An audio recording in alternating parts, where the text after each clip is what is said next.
I happen to have the most recent issue of cc&d magazine right here, and there's a short poem that I think is really appropriate for moments like this when it starts. At work, I was placed behind a table of loaves of Bimbo brand bread. So at work, I competed with the Bimbo bread for attention. Now I've got to get your attention, ladies and gentlemen, boys and girls. Thank you so much for coming here to the Cabaret Gallery. Right here, Gallery Cabaret. You know, I should have my hat. That's what's missing from my world. I'm like, I was wearing a hat and it's gone now. I thought well, I left it over there on the table. I'm sure nobody wants to give me a hat. I'll bring that later for you, I guess. But I thought this would be funny because we've got these rearranged weeks this month that we're supposed to be on last week. And we were supposed to be on next week, but we had to rearrange them and push them forward. So we actually have, other than Dave Getcha for a great feature this evening, I'm going to early one right now. I think it's clap proper, yay! But then to fill in a spot on October 30th, we happen to have Cousin Bones. He's going to be doing some sort of music. That would be so awesome. Be appropriate right before Halloween. But for some reason, I think this phrase was said when he was around. I did a Twitter-length poem. I won't even say the title, but ugly babies need the most love, I heard a woman say. It's funny how easily she said how her affection was so dependent on looks. Ugly babies. Isn't that most my point, right? Give it up for the ugly babies. Give it up for the ugly babies. Like me, no, just kidding. I had told Elizabeth Marino here that I was going to do something political, and this is why, and you guys would probably get a kick out of this one, overloaded with liabilities. Now, I've checked into this. This company with offices near my house has assets of over $6 billion and liabilities of just over $2.3 billion. And according to assets to liabilities ratio, a common economic indicator where the assets should always be much bigger than your liabilities, this company with lower liabilities, this company is financially, it has to worry about spending their money, and they have to watch their money and be spending very thriftily until the company's financially more comfortable and can rest on their assets.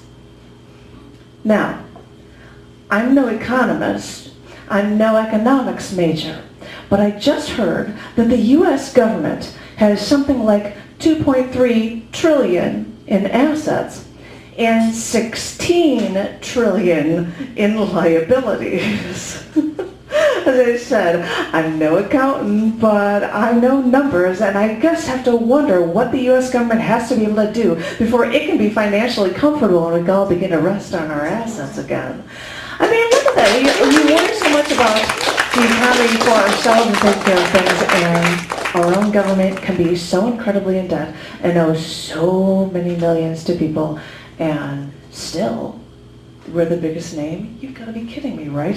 Hey, is that Dan I see over there? I'm just seeing faces coming in. Hello, hello, hello. Because I want to get some men here, I'm going to have to ask, I know it would be early, but would my handy-dandy sidekick like to come on up? Yeah, please, God, give it up for Bob. Mr. himself, Bob Rashkow. Come on over here.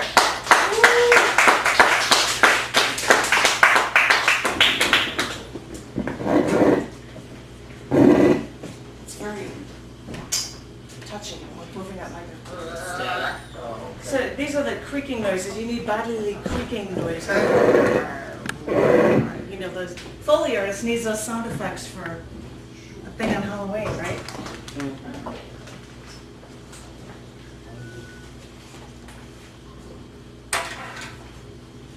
Hello everyone, thank you for coming to the David Getchick annual feature at the gallery. The masses of people. Money can't buy anything, not really. But money spends itself in a crystal fine ejaculation. Unlike sperm, there isn't always a new supply. But there is the sudden vibrant surge, the rising of my number one son, the plunge into splurge again, and yes, again. It keeps nudging, a harsh reminder, oh, damn the pot of glittering gold. It's a spark at a time out of a mile-long fountain of brilliant colors. I am spent. I force myself to get out of bed and make my way to the market. You know, the one in Istanbul. But I can't buy anything. But I will once more be surrounded. I will be pummeled, be brutally nudged by imps and elves who have life to sell.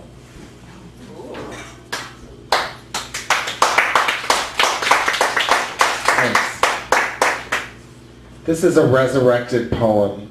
I lost the original one, and I wanted so badly to write another one, and I finally did. It's called The Kyle Oak, 5900 block of Beechwood Avenue, south side of Indianapolis, Indiana.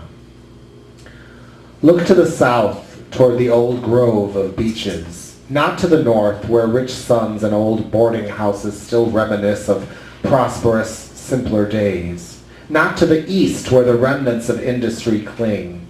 Not to the west, where Indy stretches for miles in its flat, tired procession of communities. This one is Irvington. Its history is graced by this living tree. Now look up. Stretch the imagination as far and wide as it will go. We can't ever know before how high we will go. But the tree is there to offer us a momentary glimpse. It reaches, bragging, proud and vast, embraces future, now, and past.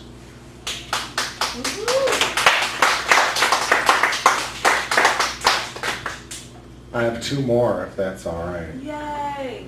Okay, this is called Snakes and Ladders. He orders me to die. Not today, I cry, and pass the wretched curse on to another's eye. Later we play a game. It's never the same. Rattler sweeps aside. It's now his turn to ride. What makes me hold back from climbing on the track? Snakes bitten everyone. Why won't I join this fun? Frightened of poison's smear, I'll settle for buying him a beer. But once we're inside the place, I don't see Rattler's face. He opted not to join. I can feel it in my groin.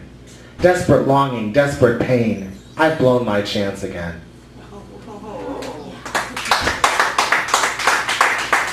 And now I will read. I know Annabelle's not here, or at least I don't see her, but this one's dedicated to her. It's one of my 6 Chicago Calling poems for this year.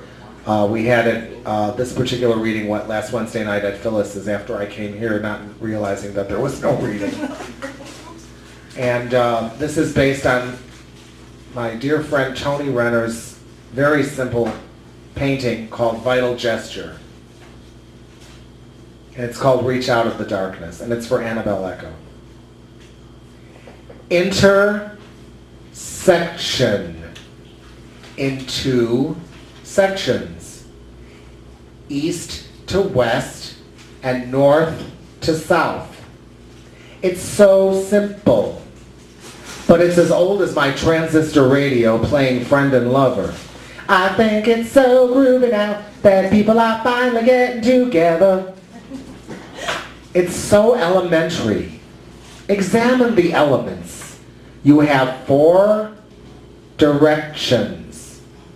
East, west, north, and south. North is always up. South is always down. East is on the right. West is on the left. Was that too hard? Okay. Next time, I'll bring a map. Thank you.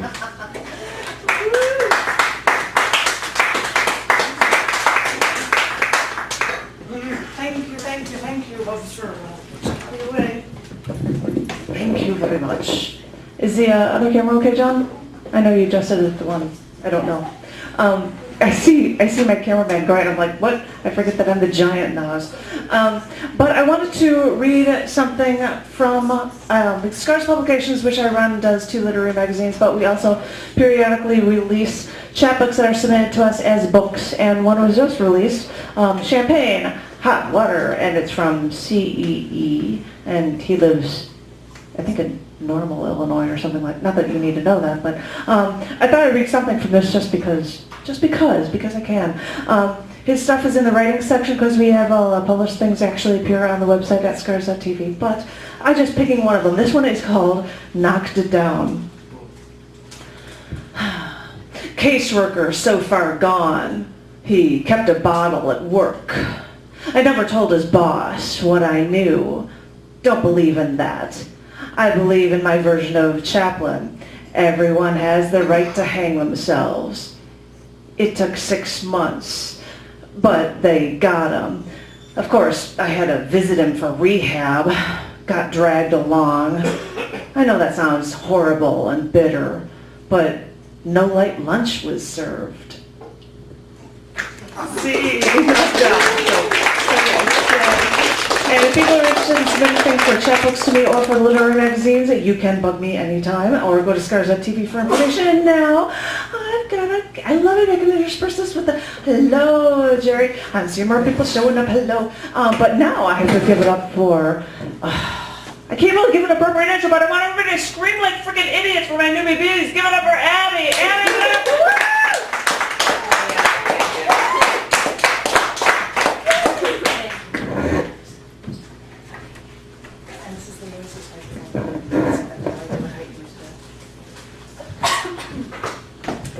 Okay. Am I close enough? You're awesome. Okay. So I'm going to read 3 short pieces, 2 poems and a flash fiction. The first is called Buried Bones. You're a fox-faced hurricane, a whirlwind of howls and hunger. What I gave you was more than I had, but still not enough to fill the entrails of your heart. The oil that you bark, forgive, more, you, yes, does not mix with the current of your hypocrisy. Your tiny words shred my teeth, and my gums bleed for what they've lost. My body has grown accustomed to that ache, built a tattered shack out of mothballs and mud. But the moon shines through the cracks in its walls, and snow drifts along the eaves, and your dirty paws have stained my sheets, and I can no longer sleep.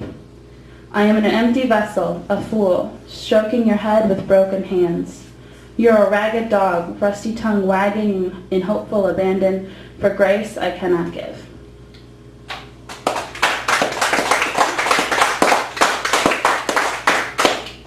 Okay, and this is called Your Sirens Running on Empty. Last night, an ambulance wailed outside my window. I ran to his side, wrapped my arms around his hood, squeezed him close. I told him he was safe. I said words I couldn't prove, words that could build a house but not a home. I clasped his rearview mirror between my fingers and led him through my front door, removing his tires, setting him on the floor. His bumper was too big for the futon. The lady in the ambulance's belly cried through his walls. She yelled, "My heart is broken," and I said, "Maybe you shouldn't have cut your hair." I pried open his jaws, birthed the woman onto solid ground, head first and screaming. Her arms ripped from their sockets, but I don't think she noticed. With purple nail polish, I painted a dotted line down her chest. Instead of marching ants, they were fairy footprints because she was afraid of insects. I cracked her ribs along the guide. I unclogged her arteries with a plunger. I sewed her ripped valves with shoelaces and whiskers. I knelt on the floor, hands dripping blood, her organs exposed to air like a lizard belly up to the sun. "There's no warmth here," I told her. "It was shut off months ago." The ambulance watched, wails growing louder and louder. I smacked his taillights with my bloody hand to shut him up. I smacked him so hard the plasma separated from each blood cell, staining his steel with sticky blotches, more yellow than red. "You don't know," he said. "You can't feel this," he said. "You can fix things," he said. I made him go wash his windshield in the bathroom, dim his flashing lights. "You're causing a scene," I said. "Close your mouth," I said. "Pretend I'm your mother," I said. "Last night you wailed outside my window. I ran to your side, wrapped my arms around your neck, squeezed you close. I told you that you were safe. I said words I could not prove, words that could build a house but not a home, words that could cover but could not fix."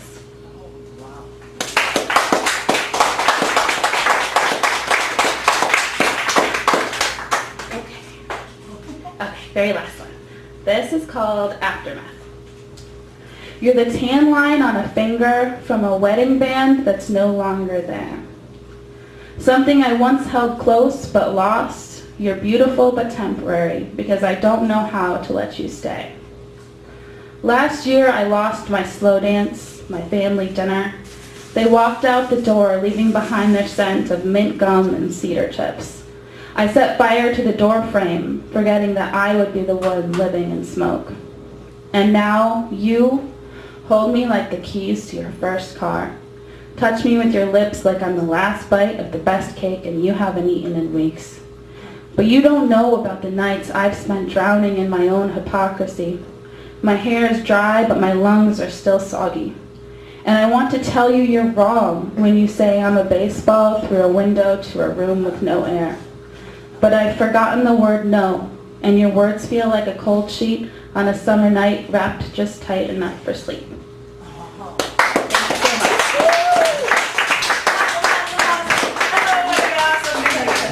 Awesome. I'm very thrilled. And as some of you have been lucky to hear from before, we are like the NSA and like to watch everything that you're doing. This is why I'm video recording this. That means that open micers would be up on a YouTube clip. And if somebody says, no, I don't want to, I can pull that and you don't have to be on there, but I'm just letting you know. And if you want to know anything about it, you can check it out online or be able to get on the mailing list and find out whenever things are posted up as podcasts or YouTube clips or anything, or find out what our new features are, because we just had availabilities for the 2014 features. That's out here too. I'm just telling you all this stuff about this open mic. But, you know, check me out if you want to know anything out about it at chaoticurse.org/cafe. And now I'm going to go back to talking about Scars Publications and stuff, because we do annual date books. And they'll be chosen accepted poems from past issues of cc&d and Down in the Dirt magazine. And I thought I would read something from a man. This is for this week. That was for last week, but I'm reading it anyway because I wasn't here last week. This is from E.J. Laura, L-O-E-R-A. I don't know how you say that, but E.J., this is yours. And this is from October in After the Apocalypse date book. As I said, there'll be a new one for 2014 coming out soon. This one is called Chuck Dust. Promise me you aren't chuck dust, that my attempting to erase you will not mean that you have disappeared until the end of time. I only need to be rid of you because my stomach still drops like skipping a stone in a stream every time you are mentioned. You were like an invisible friend, you said, but don't realize that all the same, I am an imaginary friend to myself, and my invisible friend moved away when I was 6. After a time, there is nowhere to run, and the damage has been done. My tongue stumbles on silence. There is no promised land in these spiraling tunnels of reuptake inhibitors. Sorry, get that right. Inhibitors. Only long waiting room with alligators and the stillness of my right eardrum. So, thank you very much. Thank you, Mrs. Jerry. Thank you. And now, just because these things are so awesome, I'm going to ask the next person up here to read a couple. So please give it up for John Yocko himself. Give it up, John. Come on over here. They're here for you. For you. You got your check out. Are you that cool? Yes, the NSA is not collecting anything on you right now because the government is shut down. But she still That's is. considered an emergency. But I'm Because monitoring you. chaoticarts.org is not shut down. At least I hope it's not. Nope. All right, I'm going to do 3 poems here out of the date book from 2013, After the Apocalypse, because as everybody knows, the world ended about a year ago. We're just sticking around for some reason. The first one is called Only Trees, and it's by Michael S. Morris. Only trees are gracious every moment, each sinewy leaf, palm up to heaven, raven in a million colors, wild moving textures and unending form. Only portraits of shadows hang on old gray fences, defying gravity and sunlight, where gratitude seems inborn and not a creature, not a bird, as Lawrence notes, feels remorse. Only still waters reflect the untouched, the quiet constellations ever changing.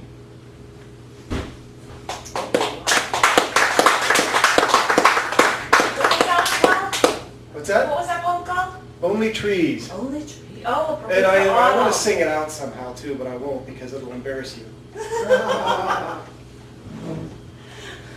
The next one is Logic. It's kind of a sciencey poem. I think it's interesting, by Chad D. Barber. Isaac, eyes to the ground, earth and sun governed, like as moon. Theories, ergo, the physicist and theologian, to find truth with math and alchemy in tune. Wow.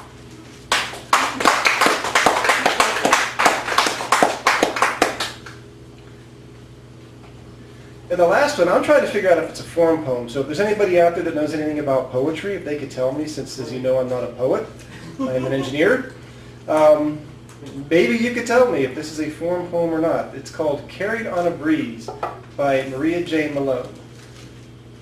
The trees whisper in a secret on a morning breeze, an echoed urging heard clear from the sea, a rhythmic music dancing over sun-washed sand.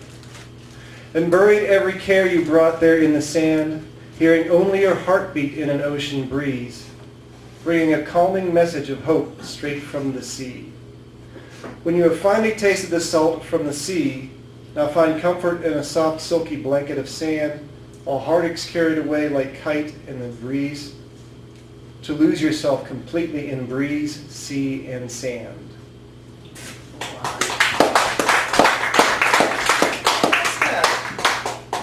And now I got my date book back. You want your date book back? Well, you can hold it. I trust you with my date book, with my After the Apocalypse date book. And I'm working on the new one. It says, don't forget it, or something like that. I don't remember what it's called. But I figured I'd put a little bit of, layman and a couple of pieces in between, because that first newbie was really awesome. I'm really hoping that Syd, our second newbie, can get a lot of screams of applause too. So please, come on, Syd, give it up for us. Woo!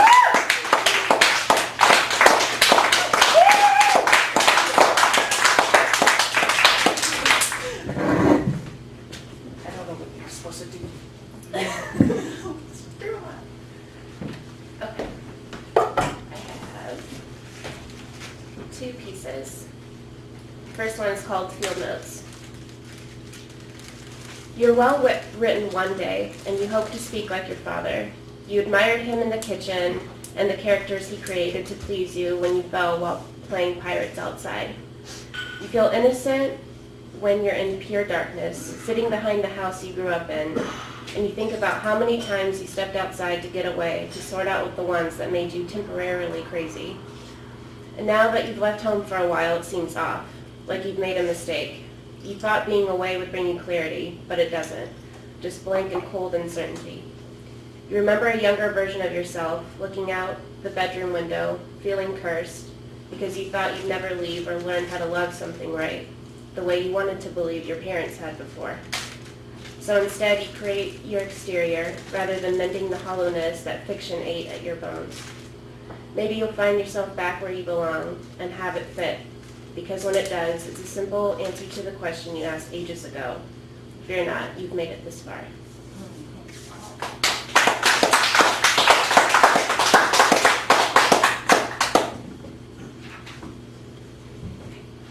And this one's called France versus Germany. Let me tell you about my affair with the German boy. He taught me how to drink beer, really good beer. Not the kind that I'd sneak out of my father's stash in the basement. His name meant loyal dog, and I believed him. Little did I know he was playing me like a piano.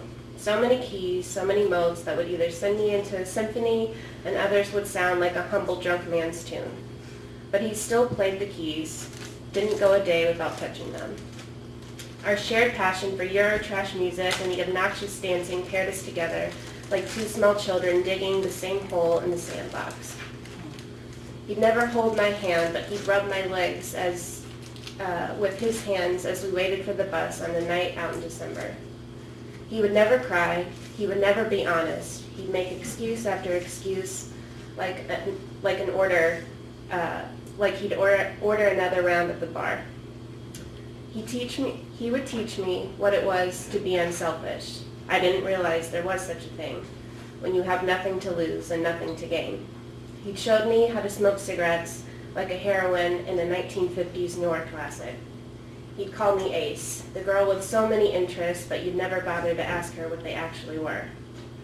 He'd never know that my name was French for an open meadow, a place where a dog could run wild and relax in. But the meadow, she doesn't have such a luxury. She is always there, letting everything walk, run, and trample over her beauty.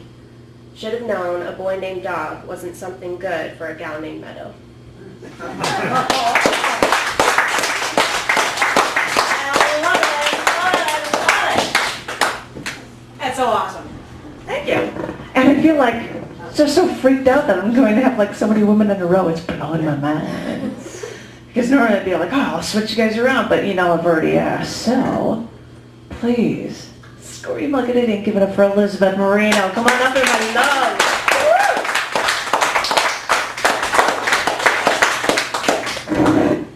This is the noisy, right? The movie. I couldn't read today with the feature on Iron Day without doing something from a chapbook that came out from Greenhead Press. So, What's it called? The chapbook. chapbook is called Debris, Poems, and Memoir, predominantly poetry, and then there's 2 memoir pieces at the end.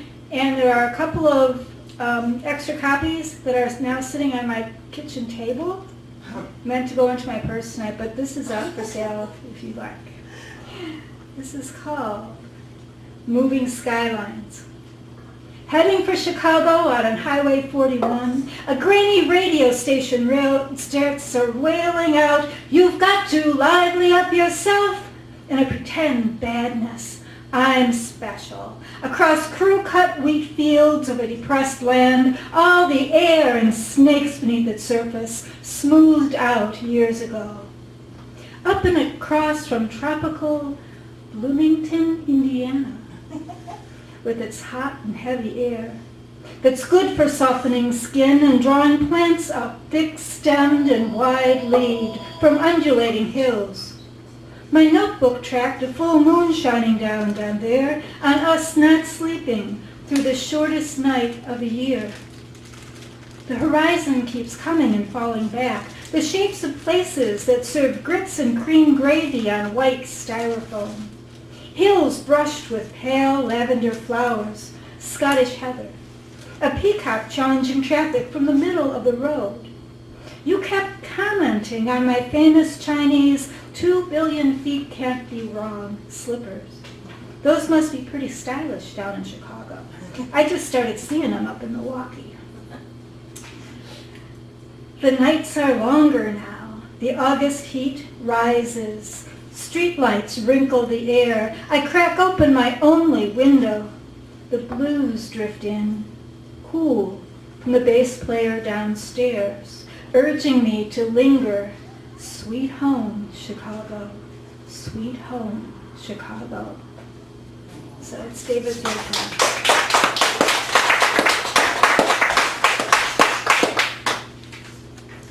And this is a piece from the next book called Ceremonies. It's forthcoming from Dancing Girl Press before the end of the year.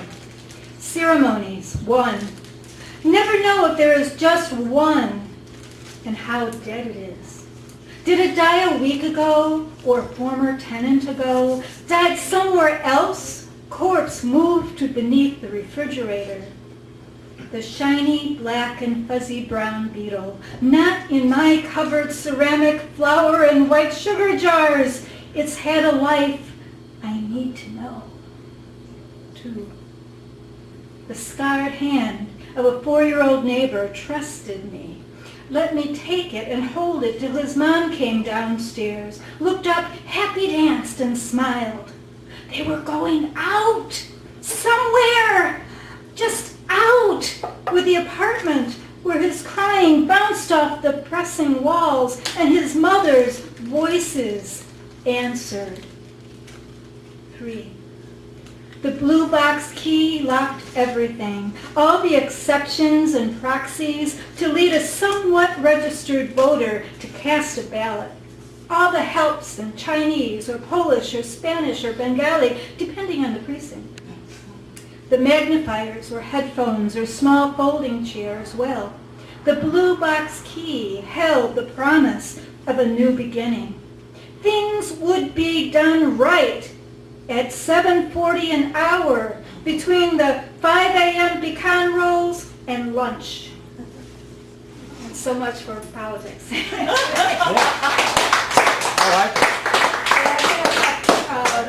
Democratic judge of elections for a number of years. It's interesting stuff. Very. The next thing, the last piece, is a piece that's going to appear in an anthology called El Amore. It's, the Guild Complex is putting out next month. I think about the 20th of November, they're doing a release party. The last year's Palabra Pura reading series poets were asked to contribute to the anthology, so it's going to be full of all the poets that went, but they were asked to write something specifically for the anthology. And this is called Amore or Less. Love in the sub-basement, cement, not hardwood floors, no broad planks of oak. Too much is plenty. The love-hungry never travel on their bellies. Can windows be louvered at the sidewalk?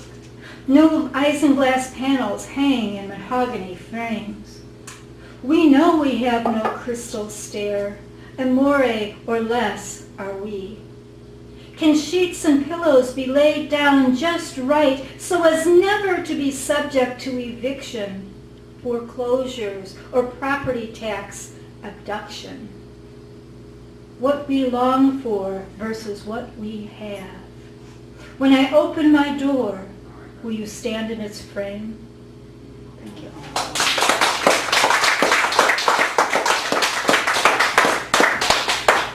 Very, very cool.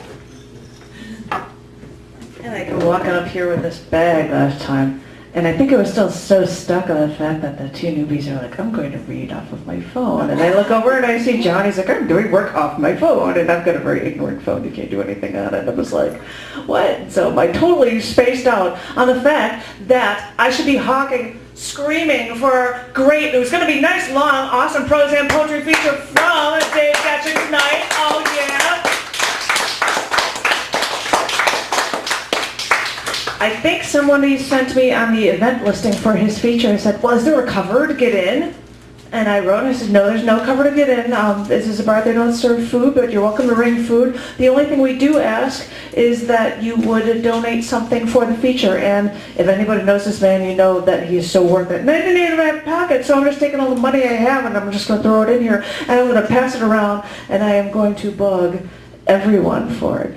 Dun, dun, dun. And that means that our next open micer, Mr. Dan Cleary, will have a little time before he puts in any money. So please give it up for Dan Cleary. Woo!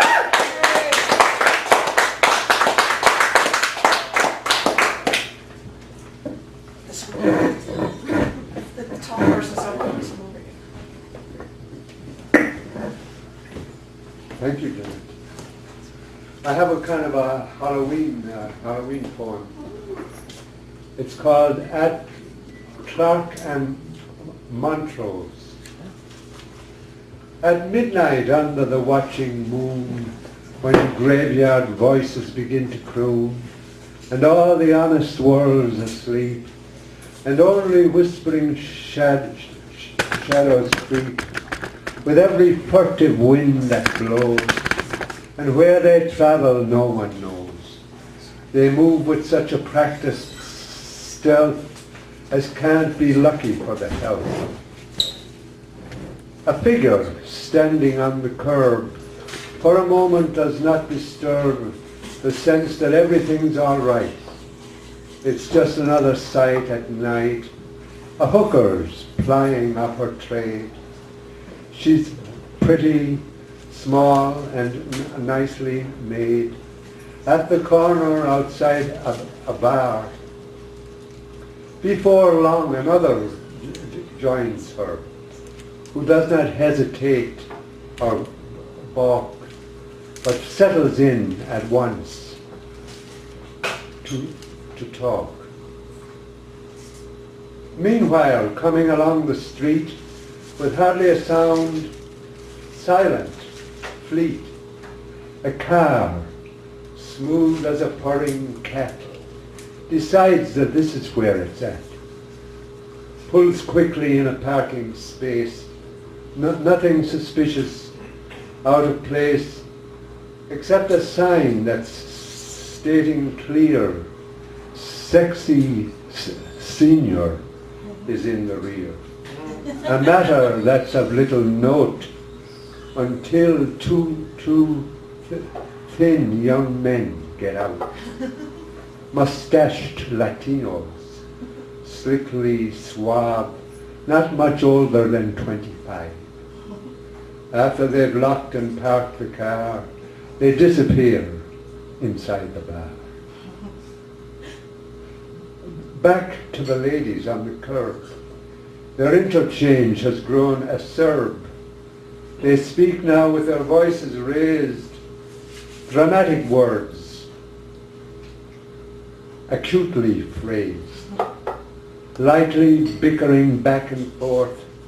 One leaves and cuts the matter short. The other woman, now alone, seeing how late the night has grown, starts to grow restive in one place. She turns and twists around her face, then crosses to the other side, opens a door and goes inside. While from a window up above, someone watching as if in love retires and pulls the curtains close. Then all is quiet in that house.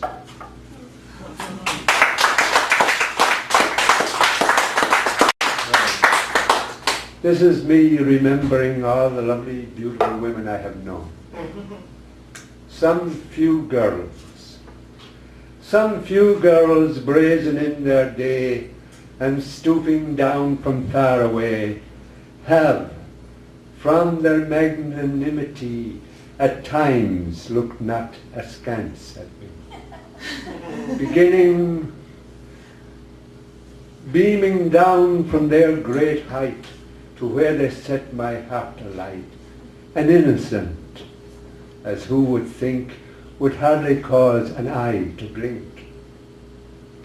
Some few girls, I remember well, at times have cast on me a spell, a spangled glamour from above, or confluence resembling love.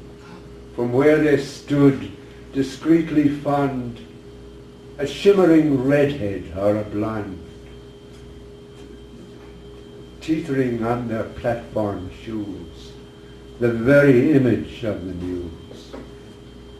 Some few girls, few and far between, among the best that I have seen, stalwart ladies, sure and strong, have caused me to break out in song from time to time, to dip and soar, be heard above the traffic's roar, stilling the noise from room to room, sweeping it clear as with a broom. Some few girls, glorious and grand and forward as a big brass band, have looked down on me here below and taken my sorry ass in tow. They've only for a little while have flashed their La Gioconda smile, or taken me softly in their arms, enfolding me with all their charms. Some few girls, I've run out of rhyme, have come to me from time to time and helped to raise my spirits up, till like an overflowing cup, I must give thanks now to them all, plain or beautiful, short or tall, who for some reason still unknown have some affection to me shown. All right, I'll finish off with this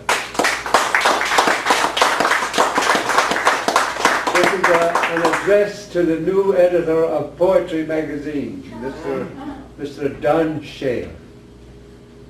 In bygone days, what heartstrings told of life and love was all pure gold, or so it seems from where we here find so few songs our hearts ourselves to cheer, bombarded by such dreadful waste of poetry not to our taste.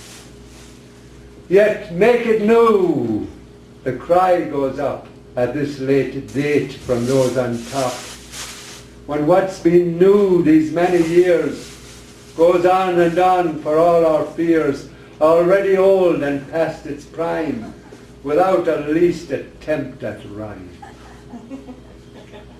Long reams of prose is what we get, or texts so dense in concrete set we can't deduce what they're about, or on the page their bulk make out. They weave such thick, unyielding glop, when reading them we're forced to stop. A song, a holding forth is what we crave for what it's worth. Who cares how old or seeming new, if it does what it has to do, touching us where it matters most, raising us up as from the dust. A song, no more, no less, to help the dearth of song redress, restore once more its added charm, as love takes beauty by the arm and leads it to a place apart, deep in the chambers of the heart. At times it seems you've gone too far, sometimes totally missed the bar. As each new issue hits the stands, we hold it gladly in our hands, hoping for that which, as they say, will happily once more make our day. Thank you.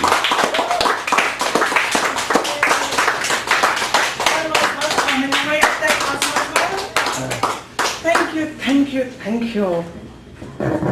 You know, I've got all this stuff on because I'm like, oh, it's going to be cold and we don't want to have it. And it's like, now I'm warm and what am I doing? But I wanted to actually read something separating my men. So before Jerry Pendergast gets up here, he's going to hear something that he heard before.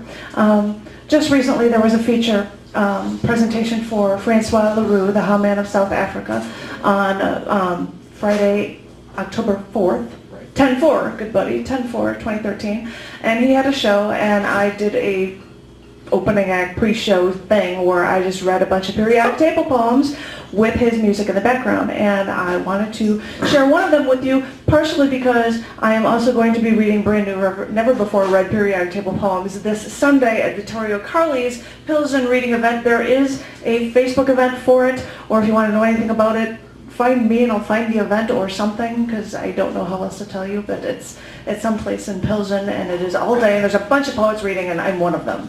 And so I've got, whopping 7 minutes for reading 3 periodic table poems. But the first one I was going to do was a bonus poem from the periodic table, and the music in the background is from 2011 Hotel Music from Francois, and it is called A Quiet Stream. And hopefully this music will be good for you. Like this was for number 99 in the periodic table, and this is Beauty in the Eyes of Einsteinium. I feel weird about saying that, but there you go. And no, it's not saying it's on titanium. What? All right, we'll go with this one.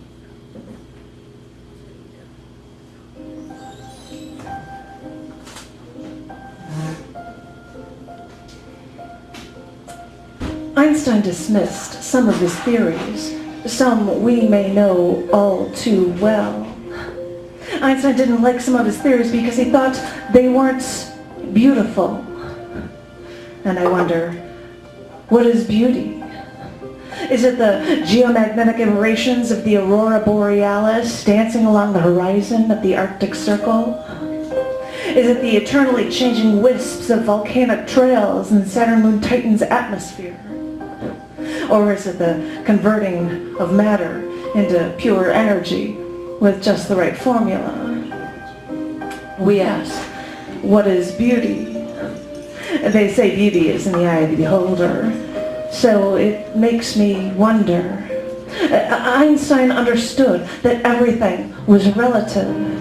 Because once he fathomed the relationship between matter and energy, once he understood the interconnectivity between matter and energy, he understood that his knowledge in the hands of evil men could mean that his fatherland, the land he escaped from, that Hitler and the Third Reich could be working on an atomic bomb, converting so little matter into so much devastating energy.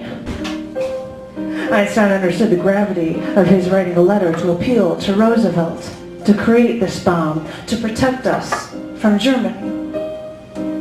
Now, imagine naming an element discovered from the explosion of the first hydrogen bomb after Albert Einstein. Because, really, in a way, it's ironically beautiful. So we ask, what is beauty? Because chemists will make it clear that Einsteinium has no known uses. But think about it. Is there any logical reason for growing a certain flower and purchasing it at inflated prices to give to someone you're smitten with on an early date? Is there any logical reason to accept the De Beers Company global stranglehold over the stopping the release of an otherwise common crystal so that a loved one can cherish a clear stone on their left finger to show to their world so that they can otherwise show that they're taken? Is there any logical reason to claim a song for a slow dance at your wedding? Logically? Of course not. But we do it anyway. We keep dried rose petals from that infatuating relationship. Women constantly ooh and ah over engagement ring sizes. And married people intrinsically feel they have to dance when they hear their wedding song. How illogical. But how beautiful. So, we ask, what is beauty? And all scientists seem to use Einsteinium for now is basic scientific research. But that seems oddly fitting, since that is what Einstein did best. To think, to research. And that is beautiful.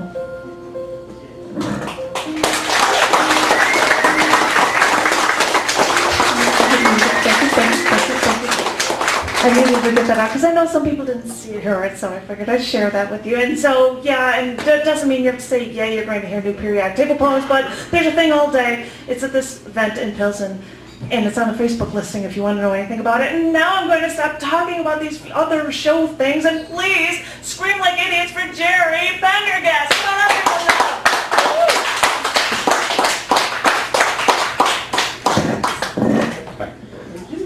I appreciate a host that gets my name right. Yay! Of course. Yeah, there ain't no To me, it'll like, sure, Pendergast. there ain't no grass growing on GAST. Just a couple of thoughts.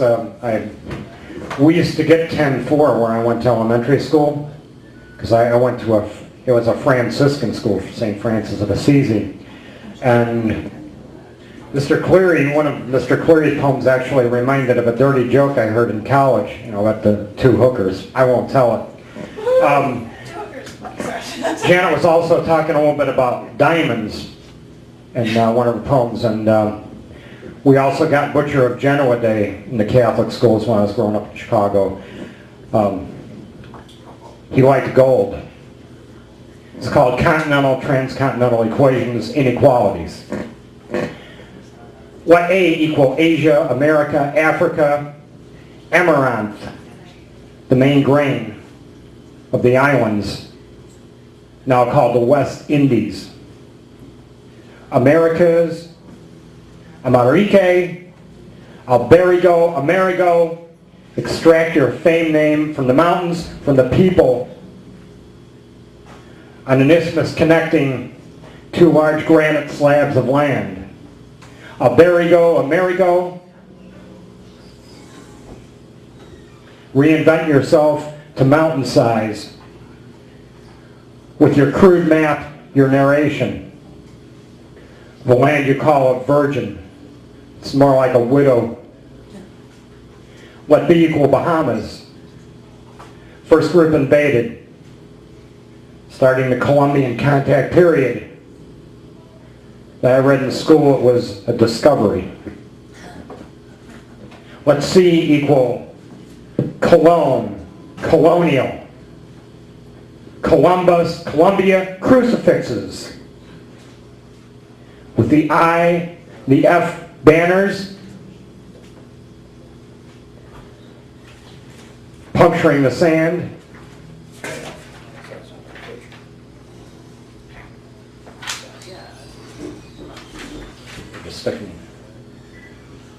Claiming an island for Ferdinand and Isabella, converting Taino, Arawak, Wacoyo to Roman Catholicism, unknown to them. Short of a half millennia before the IMF, Kobati, Kabat, Cabot, Giovanni, John, names, people, places change, attitudes remain. Anglicize, Ibericize, Vespucize, can European eyes meet the eyes of the darker with respect?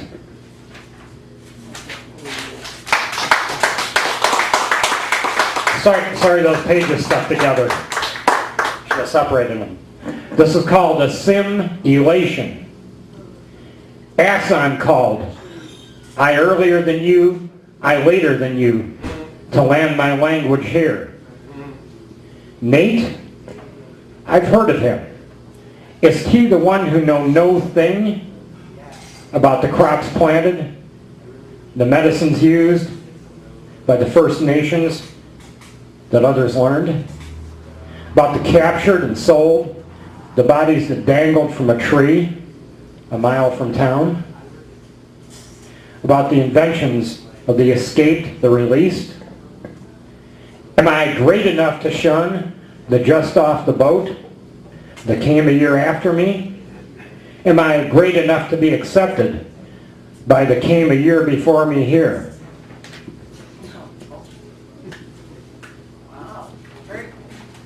It's called Angles and Accents. With an acute, with an obtuse, with a right angle eye size, up your accent. If that pot won't melt, I will surely use it for cooking. If the mix blends well, I will surely serve some plates full. Do I accent the right spices, the right syllables, use the correct word, the correct notes, intensify the correct beat? Or does it change with the recipe, the climate, the altitude? Does it change with the score, content of the conversation, the mood? Do I shade the village portrait, the correct hues? Or does it change each time we look around? Should we add an instrument, expand the phrase, slow or accelerate the rhythm? Does it change with the mood, the atmospheric pressure? If the mix blends well, I will surely study the portrait, listen, dance, talk with you a while longer.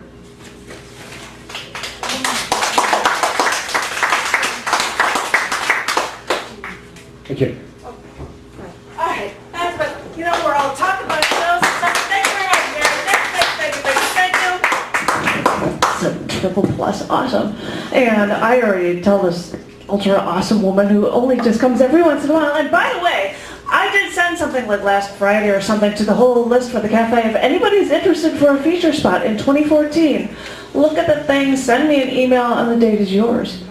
People like Janine Ravslut and Tom Roby and Bob Lawrence were snagged up their spots, but I think just week had passed and everybody's like, what? So it's there if anybody is interested in having a spot so you can have It's supposed to be 20 minutes, but you can often get more, half hour or something more for a future, and we'd love to hear you. And I'm going to stop talking about the open mic and give it up for an open micer, please, Maureen Flannery. Come on up here, my girl.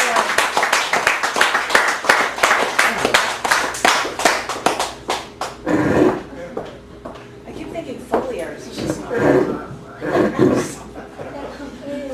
The crazy noise. Thank you. In front of this great Chicago mural, I thought I'd do some faraway mountain poems. Men of the mountain town. There are men who own the land and men the land owns, and sometimes they are the same man, sometimes not. Their tight jeans are worn thin at the ass, a ring of sweat fret edges their hat bands. They take a leak against cedar fence posts and spit into the roadside dust. Sometimes noticing the shade of lavender blue in a patch of blooming lupin, sometimes not. After the rodeo and the 4th of July, they bump shoulders at the Bighorn Bar, spilling each other's beer. Sometimes they speak, sometimes not. There is much they might talk about were they to sit and chew the fat. They have ridden each other's broncs, slept with each other's wives, bagged a buck in each other's timber, coveted the same red clay cliffs, irrigated nearby fields of alfalfa hay, loved the same woman from afar. Sometimes they are related, sometimes not. They threatened to sell the whole damn spread or buy that eastern dude's lupin meadow. Sometimes they manage to do it, sometimes not.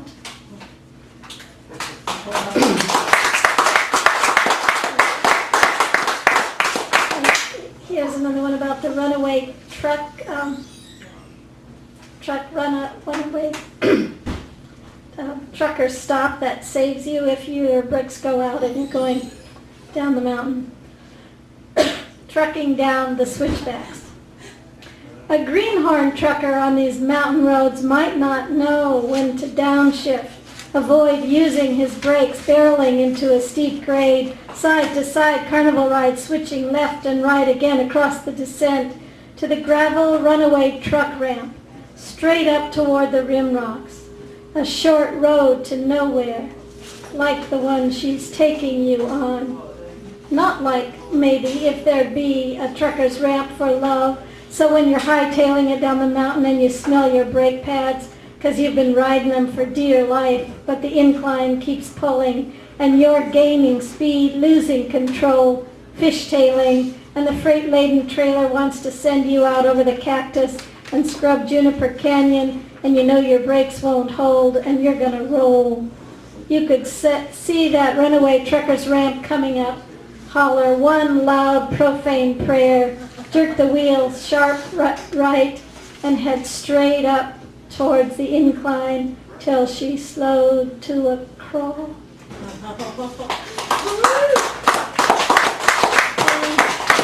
One more Western poem, Litany for a Rancher. Bless this man who lies abed with so much riding on the way he dies. Bless his riding the range, his bronc riding, his riding it out, letting it ride, riding herd on, riding roughshod over, and is sometimes riding the fence. Bless his fence building, fence fixing, his offense, defense, nonsense, and his sensitivity. Bless his camp tending, crop tending, pretending, his tenderness tending sick lambs at night, his tending to park at the 10-sleep bar, his being wrong and his being right. Bless his bull breeding, bullshitting, bulldogging, his shooting the bull, and his humble going home. Bless his fishing, hunting, dogging the timber, sheepdog training, curses blaring, pups birthing, nursing into dog days of his doggedly caring for sheep. Bless his lambing, docking, shearing, his mouthing out, his dressing out, and his being out of time. Bless all that husbanding, and the wife a lifetime at his side. Bless their siring of a dynasty. Bless their dancing at the wagon wheel, his sheep wagon, covered wagon leading the train, his being on the wagon, and the wagging tails of his well-trained dogs. Bless his logging and cabin building, the muddy cab of his pickup truck, his weathers, ewes, his bucks, his cussing and his cussedness, his luck and his being down on it. After tending his land and tending to land on his feet, bless his recent forgetting, falling, recalling, calling out in the night, his victories, feats, defeats, his slippered feet, boots beneath the bed, sweat-oiled Stetson on the settle. Bless his branding cattle, branding sheep, rounding and rounding up, rough riding, rodeo riding, riding high, riding west into the sunset. Bless him.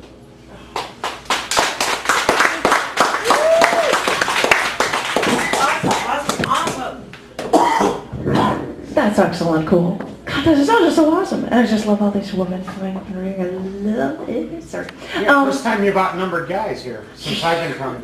No, I don't know about that, but women are just cropping up everywhere. I just want to say, yes, the new issues of cc&d and Down in the Dirt came out, and this has artwork from Edward Michelot, Do Shupra Know What's On It, which is this really psychedelic thing, which is very reminiscent of the basic line drawings from the earlier issues, but it's pretty cool. And the next man I'm going to call up, Mr. Jeff Felgeson, he's going to read a couple things from Down in the Dirt, which has this really cool cover, but I'll stop talking about that. So I figured I should maybe read something from cc&d. The only thing I could think of reading was something from Buddha 309, David Hergarden. It's an excerpt from a Not Enough Coffee, Still Up All Night, Lack of Direction, Paranoid ADD Blues.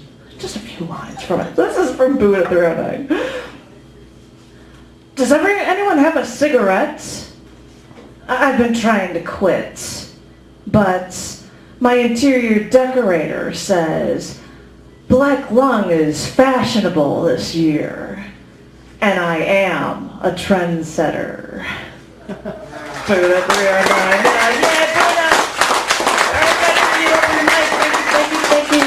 And if anybody wants to submit stuff, let me know. And now please give it up for Jeff Felgeson. Give it up for Darling.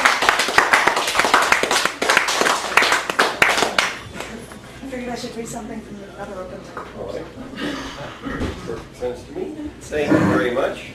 And so from Down in the Dirt, revealing all of your dirty little secrets. September and October 19th.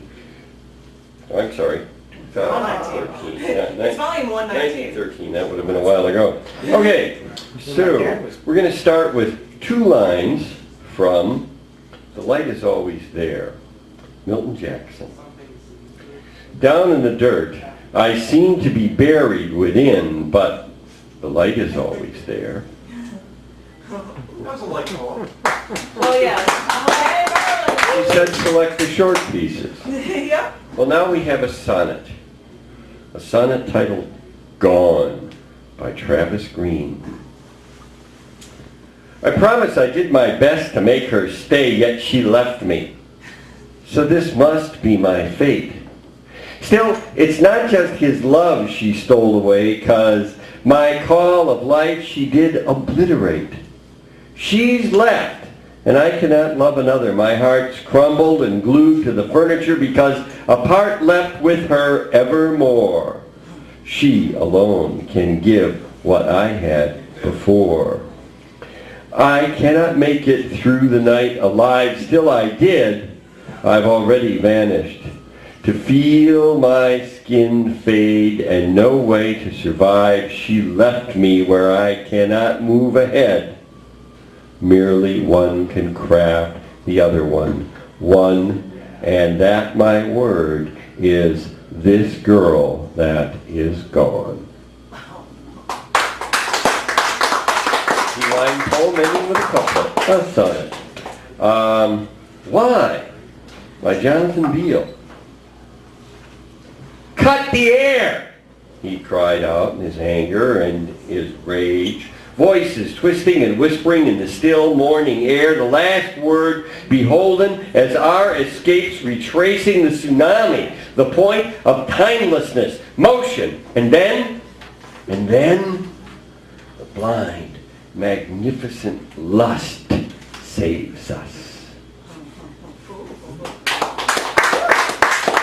I don't know what it's about, but you know, It's got a sound. Okay, now we have Distances by S.R. Mearns.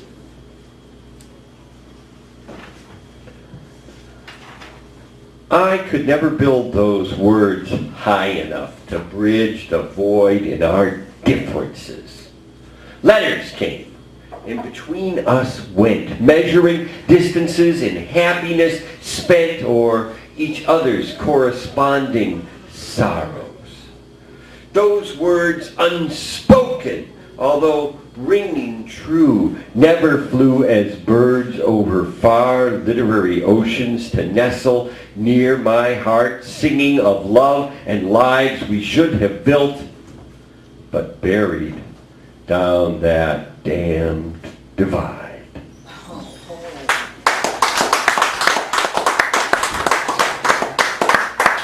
Just a couple more little ones. I like doing little ones. This is nice. Cold reading. Okay, collect call. No, we do not accept. No, that's not true. Collect call by Roland Stocker.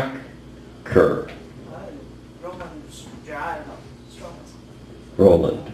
By Roland. I whispered, I love you into the wind. Has it reached you yet?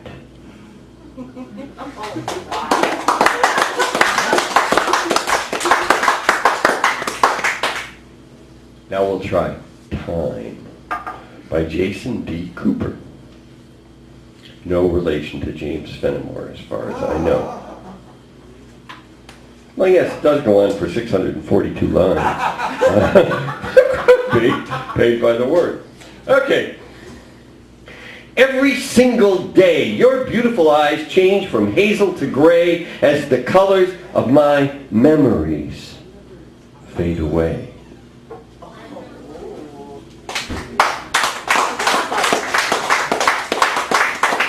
Time has a way of doing that to us all. It keeps on, what is it, something into the future?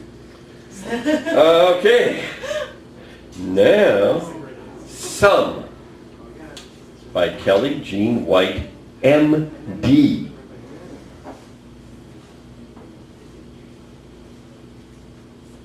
That was the M.D. part. Times when the evening stretches ahead, the children gone out with their friends. Times when the house is still, no foot on the step, no water running, no door opening, slamming, creaking, swinging. Times these evenings stretch and think. Times silent, but the wind and crickets. I almost forget to hate being alone. Thank you. Here we are from Down and Dirty. Buy this book. Down in the Dirt, which actually, this nasty cover was actually the construction of streets that were being done near our house. This is the road that we're supposed to drive on. But anyway, I'm going to do this again, do it like the da-da-da-da-da-da. If there is anybody who has not given any money and wants to our feature, who is going to be coming up right after our last open micer, come and bug me or I'll just come assault somebody or something. He hasn't, you haven't given money. I'm afraid this is going to spill everywhere. See, I'm terrible at throwing. Well, it just flies and doesn't know anything, so anyway. The last open micer that I have for the evening is a woman who just took a feature on May 7th, which is my 14-year wedding anniversary. So I guess we have plans on our anniversary. So I'll have to read a lot of love poems or something for that day because Robin Fine, our last open micer, has got a feature here in 2014. So please, ladies and gentlemen, give it up for Robin Fine. Come on up here.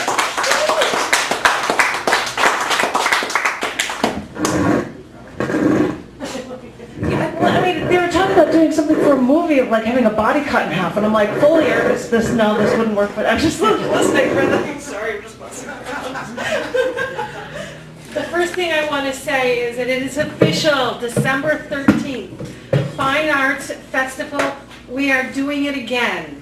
32 poets in 4 hours. Can I go? Yes, you can. It's going to be an amazing, amazing event. I just got word from Kristen that we are taking over the ballroom, which is, yes, on the 10th floor. So if you have nothing to do, on December 13th, the Fine Arts Building, what they do is they open up the entire building. Even if you do have something to do. Even if you do have something to do. Come by. It's open from 5 to 10, and we have 4 hours of poets, and the first hour from 5 to 6 is open mic. That's how we're going to do it this year. So you want to come on down. It's amazing poetry. Every studio is open. A number of people that are here today, Dave Getchick, Bob Lawrence, Janet, myself. I can't see in the light who else is here. But there's 32 poets that are going to be performing. So you'll hear more about it. There'll be an invitation on Facebook. Okay, I'm just going to do a couple of short ones.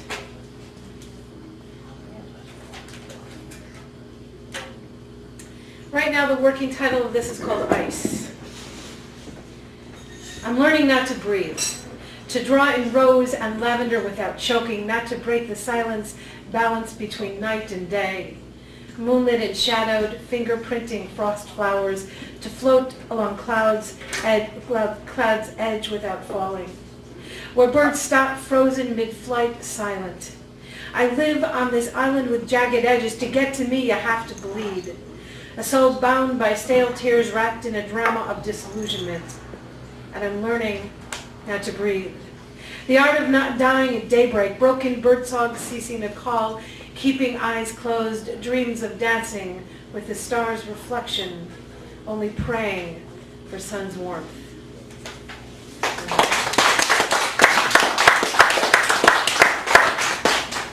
This is called Indigo Night, or Indigo Sky.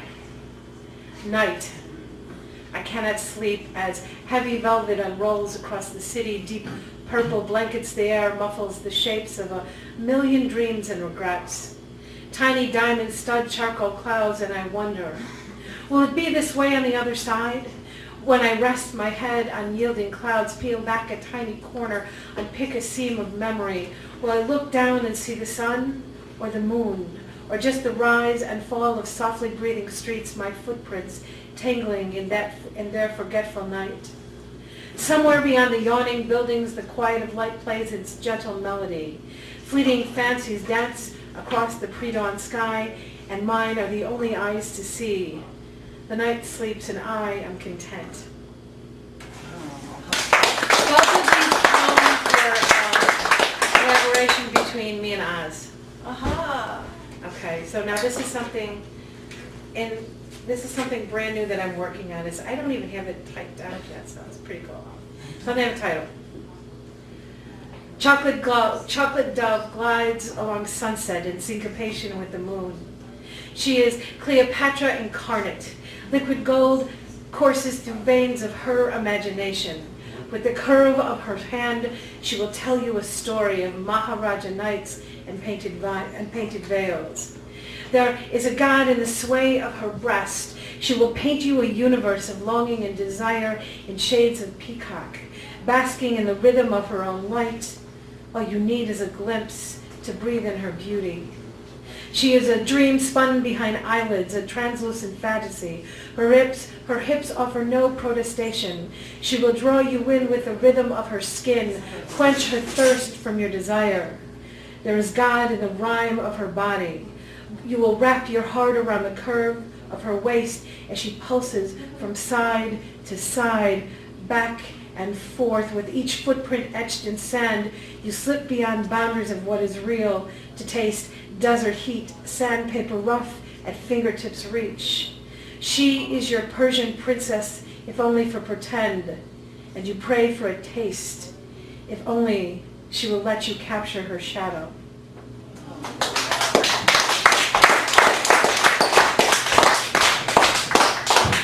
Awesome. Thank you very much. Thank you. I have no mic, so I have to be loud enough. Thank you very much. I want to say that you are just going to have a 5-minute break. I want to thank everybody for coming on this off week, because I know this was supposed to be last week, and we're supposed to technically have something next week, but we've got this week for Dave Getchick. On the 30th, we've got Cousin Bones coming in. Then we're going back to our normal schedule again, so that on November 6th, we've got Bill Yarrow. If you want to see the schedule, you can check it out at catholicarts.org/thecafe for the 2013 schedule, and you can find stuff about the scheduling for 2014 as well. And I'm going to keep talking. I want you to keep the bartender really, really busy for like 3 minutes, and then we'll have an awesome feature. Bring David Getchick. Thank you, thank you, thank you.